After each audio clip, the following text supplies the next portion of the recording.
Be strong.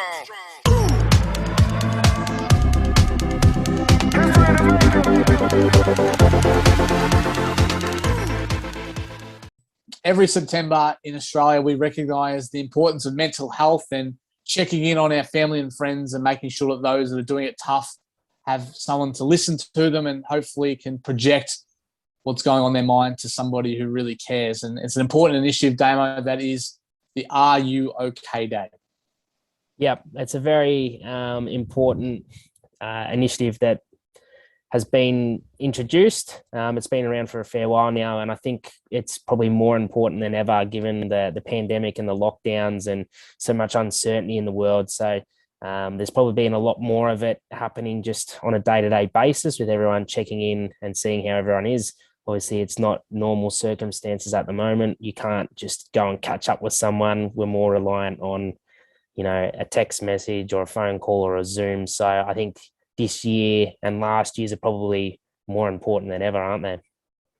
Yeah, for sure. Absolutely. The impact of COVID, I think, is having a large toll on the people, particularly in Victoria, given how many lockdowns and how many days in lockdown we've been. So the AOK initiative, I probably reckon, is been the most important over the past 12 to 18 months. So it is a really important initiative that we definitely wanted to talk about because especially, working within sport, I know you've had some, interruptions with some of your employment and some of the new jobs you've had along the way. And it can take a great toll on your mental health. And particularly when, you're locked down for most of the day, you're with your thoughts a lot and it can get pretty negative, can't it?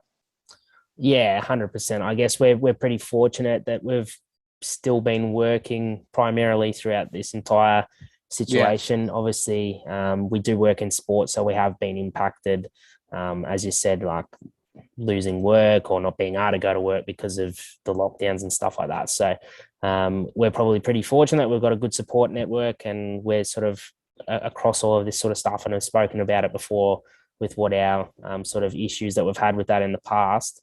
But yeah, being in sport, it's probably more prevalent than some other areas. And as you said, can be a little bit difficult when you're stuck with your thoughts. I sincerely do feel for people that live by themselves during this time. It certainly would be a lot more difficult than living with others. I know we both live in share houses, so you've at least got one or two other people to talk to in person.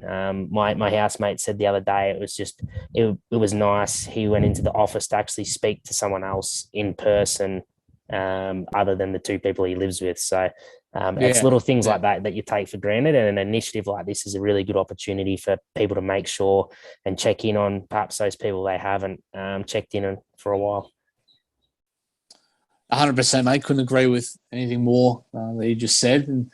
And so I think we'll start this by initially touching on some of the difficulties for those working within sport. And obviously athletes are well publicised, and we have spoken about this, the mental health impact of working within bubbles, particularly at elite level sport, working in and around COVID and moving and travelling, and the impact that can have on families. And I know firsthand this year, being in Queensland, supposed to be in Queensland for a couple of weeks, ended up being a couple of months because of some of the COVID movements within Victoria, and how that was an interesting experience looking back, and how being away from your family and friends and being in that work environment for so long can have sometimes a detrimental impact on your mental health and a lack of variety as well. So there's definitely those stories and anecdotes that we know, particularly from support staff, that can really impact your mental health that probably aren't as well publicised as what they are for athletes.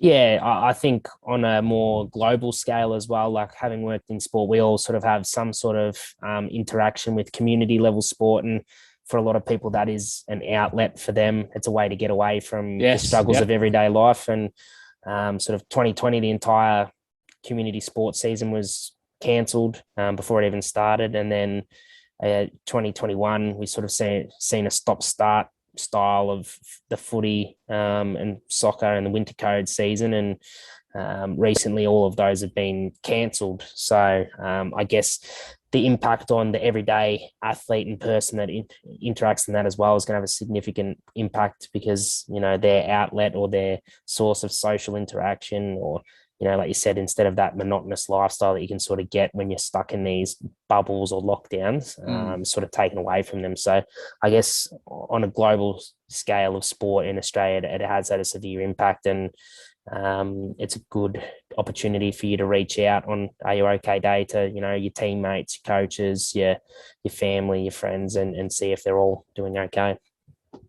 Yeah, for sure. And that's why we wanted to do our video today. So I'll share some of the struggles I've been going through over the past, 12 to 18 months or even longer than that, as a way to, I guess, highlight that it's okay to have some struggles and to talk about them with someone, and hopefully externalize what you've been bottling up. And for me, that's always been an issue. So hopefully that if someone's listening out there, and might give them the impetus to talk to someone, or externalize what they need to say. And I know, Damo, you'll have some things to say as well. But firstly, if you're not sure on how to actually ask somebody if they're okay, or if how to have that conversation with someone, because I think that's probably a big,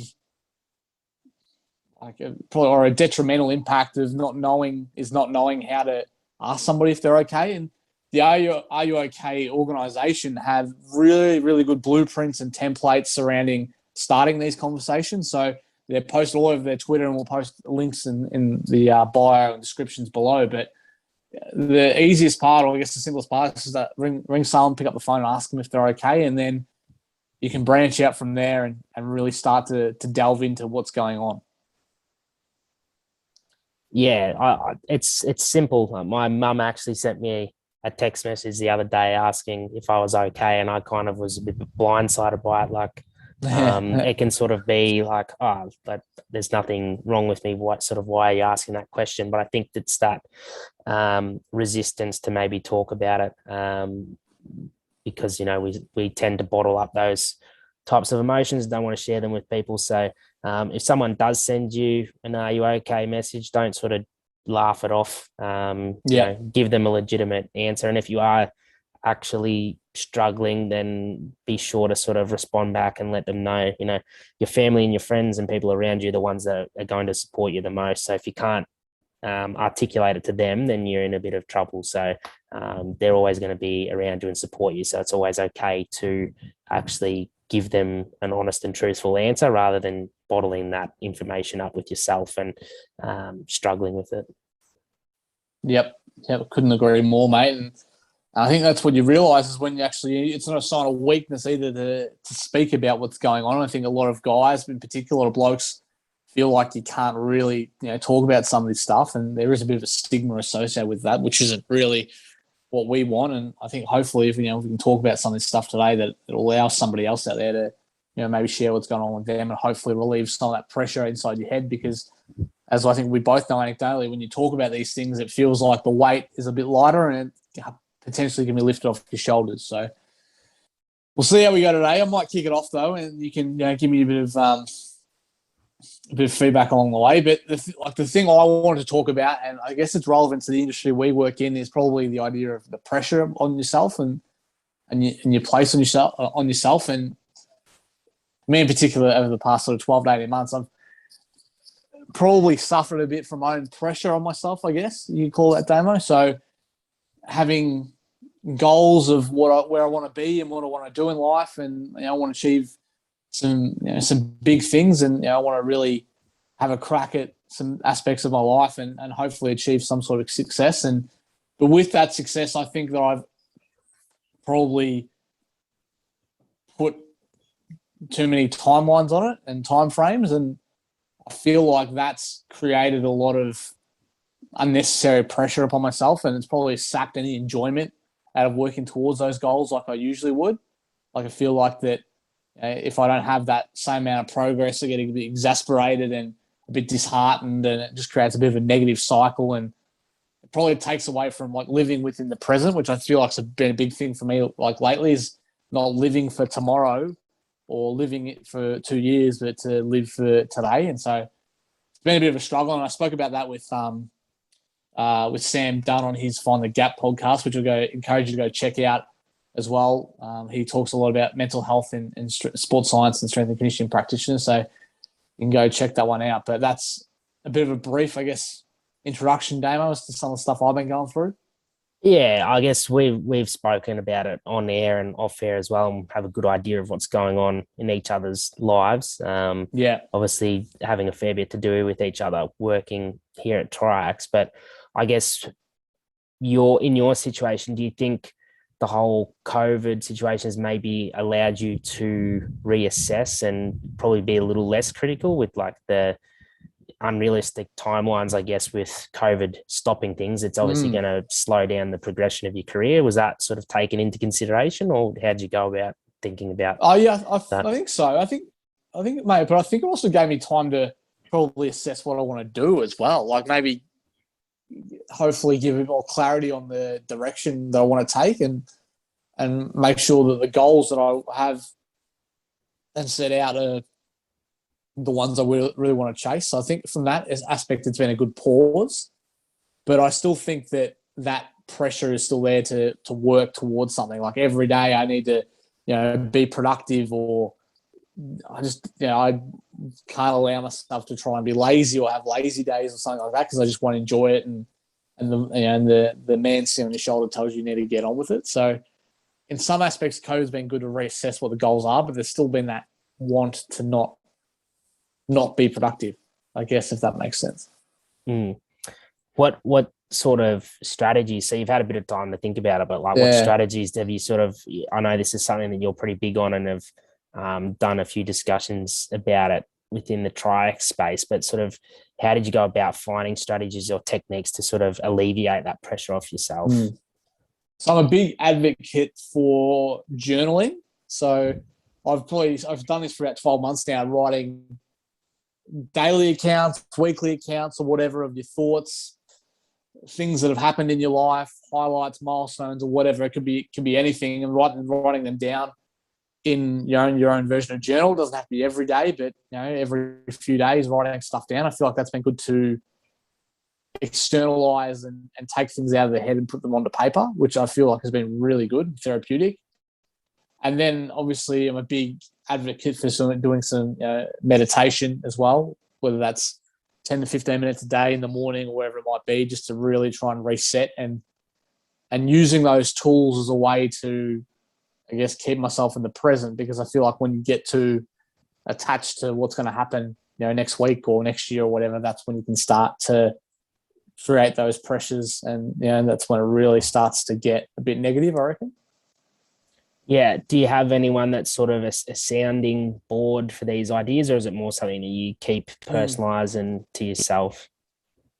I've always been a person that keeps a lot to themselves, I should say, and that's always just been my nature. But I'd say you and Sean have been a lot of, whether you probably realise it or not, you and Sean have been good sounding boards for me over the past 12 or 18 months. Again, because I feel like we're all in similar paths, or not similar paths, but similar stages of where we want to go and what we want to do. So, and working towards this, I feel like has helped, because having somebody that has similar experiences to you, I feel like, is worth its weight in gold. Because you can talk to your family and your friends, but if they haven't really, if they have not really in the same field or don't have the same experiences, I think it's hard to explain some of those things. Whereas, if I spoke to you or Sean, you'd probably maybe understand it a bit more, if that makes sense.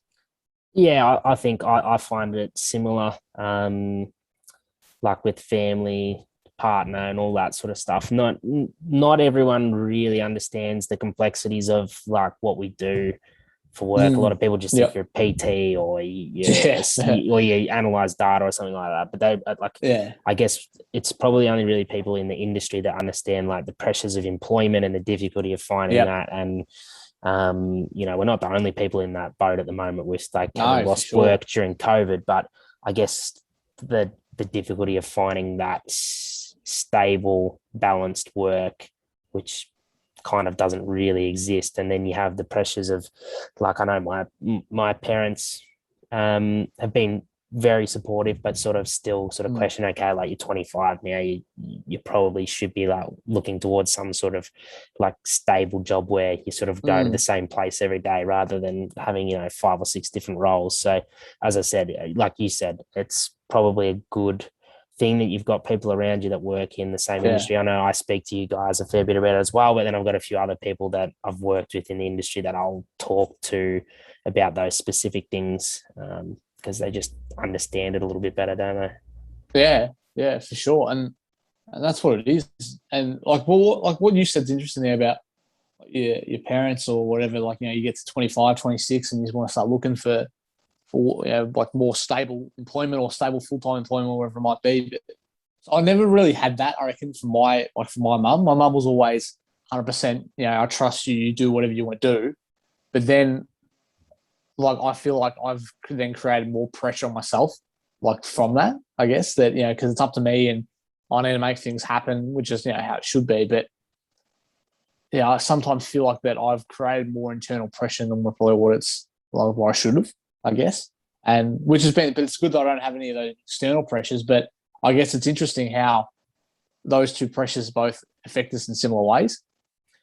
Yeah, I wouldn't say that, but my parents have never said don't keep doing what you're doing or anything like that. But it's more that I think it's the, like, you do have to set yourself up for life, and continuously doing that, you're only going to be able to do what we do for so long before you burn out. And so having something that you can fall back onto. So, but I think it just shows the beauty of having a mixed sort of network that you associate with in terms of colleagues or people in the same industry of work, and then your family who you can probably talk to about other things in your life.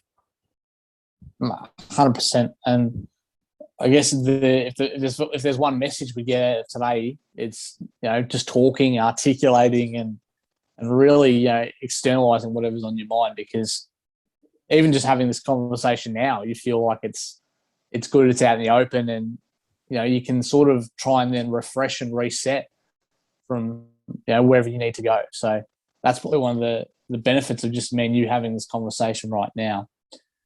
But is there anything maybe that I've spoken probably too much self-indulgence from me, but is there, like, in terms of whatever you face going forward, anything you've dealt with for a long time, or anyone that's sort of helped you get to, where you want to be, or in terms of your mental health or anything like that? It's good that you're getting some screen time, Rob, not just being the host. So it's good that you've been able to articulate some of your stuff here as well. I probably haven't had too many things along the way. I think not many people know, but like before I went overseas for my studies, my old man was actually quite unwell and sort of nearly died, actually. So that was a bit of a reality check, but then also being on the other side of the world when that happened. So I sort of flew out 3 weeks after. He had a bleed on the brain, and so he was still in hospital for a long time. So that was difficult to deal with, I guess, being on the other side of the world. But he sort of said before I left that, you're not going to not go and do this sort of thing. At that stage, he was sort of on the mend a little bit. So it wasn't as hard. But yeah, that was tough being on the other side of the world. Trying to have a good time and a good experience, like over there doing uni for a trimester in Canada, but while having that sort of happening back at home, and sort of the pressures that it put on my mum and brother who were there with him. So that was pretty difficult, and sort of feeling bad for not being there and not helping. And then when I got back, probably feeling like I had to catch up a little bit and do my time or my bit to help, like, the family and support and do that. So that was pretty difficult, and that's unrelated to like my career or anything like that. But it was definitely a time where you second guess yourself and think, geez, should I really be over here having a holiday as such when that's going on back at home? But sort of more related to career and stuff like that, I think similar to you, last year in 2020, I had the experience in the bubble when I was working in the WBBL, which we've spoken about plenty of times on here. But yeah, there was a strange one, because you were there, you're working, and it was the excitement of like my first role in professional sport, but the toll that it probably took on me, like mentally, in terms of you were non-stop work, like you were sort of on call at any time of the day. Yeah. Like performance wasn't that great. A lot of the weight coping mechanism in sport, which it is generally, is to just drink a lot and that sort of stuff. So then you're not looking after yourself as much as you probably should. And I know for me, it took me a little bit of time when I got back to like return to reality. That's kind of what I said it was like. It was almost like that was a different reality. And then coming back in to sort of figure out, okay, well, maybe you weren't actually doing that well and you sort of just were pushing your emotions and stuff aside. So for me, it definitely took a couple of weeks just to sort of like reset and recalibrate and go, okay, that was actually a pretty difficult time as much as it was a great opportunity, and just sort of thinking about what strategies you might implement next time. And probably, I think because it was a lot of time spent playing and in those professional sporting environments, like you're off the grid for quite a bit because you've got to like put your phone away and stuff. So it'd be like away for like sort of 4 to 6 hours at a day. And then you come back and you have all these messages and stuff and people from home asking how you're doing. And it's kind of like you've got that going on, and then you're trying to actually do your job and you feel bad because you're not able to sort of, respond back to everyone. I think that was difficult, and that sort of caught up with me a little bit as well, where I sort of just pushed them away, and then it took me when I got back to sort of let them back into my space, I guess. Yeah, mate. Thanks for like sharing, because it's like I didn't know some of that information about your old man, and that would have had quite a profound effect on you, I guess, especially being on the other side of the world. So I guess when you look back to the WBBL stuff and you said about the drinking, did you realize that was a coping mechanism during the time, or did you feel like that you just sort of go along with it? Because I've been in a similar situation where you're just sort of in the moment when you just don't really think too much of it, but when you look back and you sort of reflect, you think, geez, well, that wasn't really like how I should have gone about things. Like, did you get any sense of that? Yeah, I guess it's just like it was what was happening. Like all the support staff sort of generally went into that sort of mode of that, after the game we'd sit in the hallway of our hotel floor and have a few beers sitting on an esky, and sort of a few beers would turn into a few more beers, and then a couple of gins or whatever, and then next thing you know, you're not going to bed till 2 or 3 in the morning, and then you got to get up early the next day. And I guess it's that fatigue factor that starts kicking in because, like I said, you're on the clock 24 hours a day. Yeah. At the time, you just think, oh, yeah, this is what the norm, this is what people working in tournament-based cricket do. But you look back on it and go, geez, it's like, how did I actually get through 6 or 7 weeks of doing that while still actually functioning and doing your job as well? And then like the days when we did have the day off, you would end up just like sleeping the entire day to sort of catch up on that. So yeah, it's definitely not a sustainable lifestyle doing that, and reflecting upon it, probably not the best thing to do.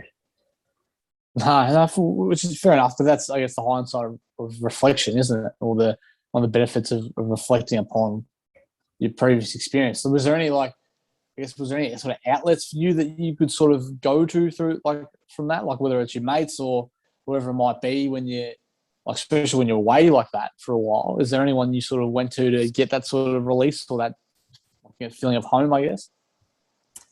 I generally spoke to my dad every day, more because he was more interested in what was going on up there. But I try to speak to him most days, and then like just people in my network a little bit. But again, it's difficult because a lot of the time you're away for a lot of the time, and then when you're doing stuff is when people aren't at work and that sort of stuff. So like I said, it ended up being where you'd have a lot of unread messages or missed calls and things like that, and then finding the time within the schedule to do it. So I guess probably not too much other than that sort of one phone call a day, if I could sort of fit it in around the day with him, and then anyone else that sort of was in there. But it sort of did isolate a little bit. Yeah, for sure, mate. 100%. It's good to share like these experiences, because like you don't really know what you don't know as well. Like, you tell me those things, and I've known you for a while now. Like, you can always learn something just by asking those questions and by really getting a more clear understanding of what people are going through. So, like even you telling me that stuff now, I always feel like, if I need to ask you about some stuff, and you're there, and it's vice versa as well. So, it's firstly, thanks for sharing that, because it was really good. Yeah, I think it highlights the importance if people listening can see that we can talk about things that we've gone through. Yeah. I would say currently we're probably in pretty good mental health states and doing quite well, and things are going along nicely for us. But that we have had points in our life where things haven't been as good as they can be, and being able to have the hindsight to look back and reflect and sort of give tips on how we went about it. I think that's great. And that, if it encourages anyone out there to then reach out and talk to anyone about it, we're always here. We're happy to, listen to anyone's phone call or respond to a message. So if you do listen to this and you need a hand, then I guess we're always here. But I think it's just showing that it's okay to speak out and share some stuff with other people, and they're happy to help out. Yeah, for 100%. 100%. So I think we actually, I'll ask one last question, Damo. Do you have any sort of techniques or anything you like to do when you might feel a bit of anxiety, or you might be a bit down? Is there anything you sort of can go to that's a positive influence, you reckon? During the lockdowns, I've probably relied a lot on just exercise. That's probably my outlet. In the nicer weather. It might just be a walk. I know the first last year, before I sort of went away to the Big Bash, I would go for like a 40 to an hour walk every day, and put a podcast on, or sometimes even just don't listen to anything and just walk around and sort of think about things. I mean, that's where Triax, the idea came from, on one of those walks. So anything can sort of happen there. But that's sort of my outlet, is to leave the phone behind or turn the notifications off and just go for a walk and get some fresh air, or a run, or now that we're sort of at the home gym set up, go out there and just sort of be away from it for an hour or so. That's probably more my coping mechanism. I'm not really into the journaling side of things. I've done a few yoga sessions before, which I think I was talking to you off air, which I actually thought was very effective. So I mean, I had my first yoga session this week, actually.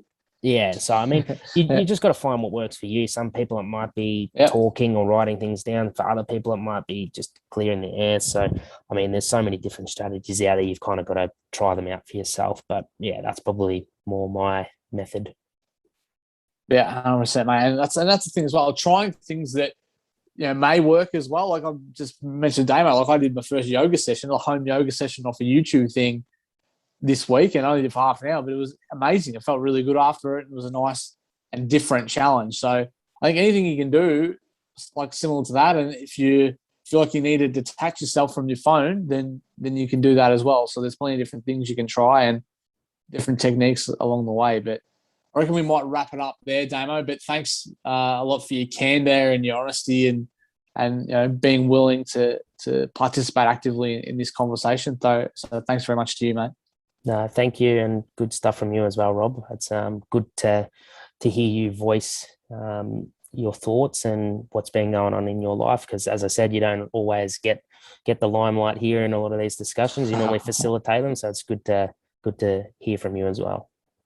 Thanks, man. Thanks for being a supportive ear, as you always are, and to Sean as well. And there's a lot of other people, especially within my life, that are pillars, and I hope they know it. So thanks very much, Damo. And if you do need to talk to someone and you're on our network, then please reach out to us. We'll lend an ear to whatever it is that's going on. And if you want to talk to someone in particular, not sure how to do it, then I encourage you to look at some of the Are You OK Day stuff they've got on there in terms of like the roadmaps and the pathways they have. We'll put some links in down below. So that's a really good resource as well. But until next time, thanks for tuning in. Check in on someone you care about as well, and see how they're going. But until then, we'll see you next time.